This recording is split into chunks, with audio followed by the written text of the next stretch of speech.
Pan-fried tofu with chilies is a bold and flavorful dish that combines the crispy texture of golden brown tofu with the heat and aroma of fresh chili peppers.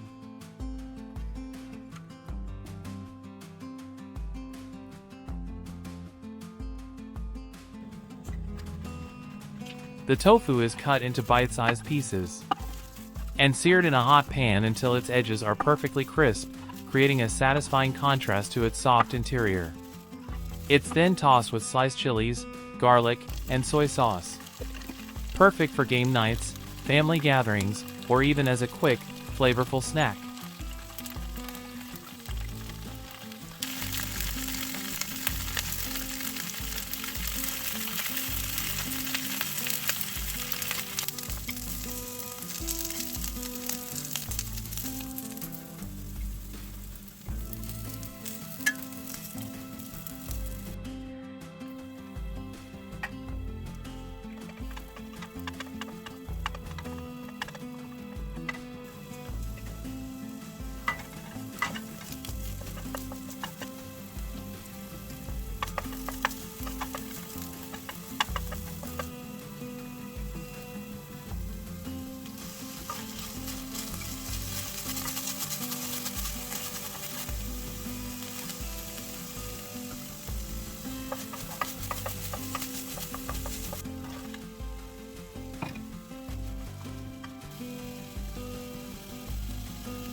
Pan-fried tofu with chilies is a simple dish that's perfect for game nights, family gatherings, or even as a quick, flavorful snack.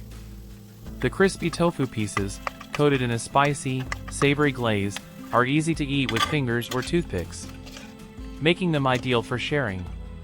Whether served as an appetizer, a side dish, or a plant-based main, this crowd pleaser delivers bold flavor and satisfying texture without much fuss. Its simple preparation and punchy taste make it a go-to option for casual get-togethers or anytime you're craving something spicy and delicious. Any recommended dishes or similar dishes you want to learn how to cook, just comment below. Thank you for watching my channel. Track me down. Don't forget to like and subscribe.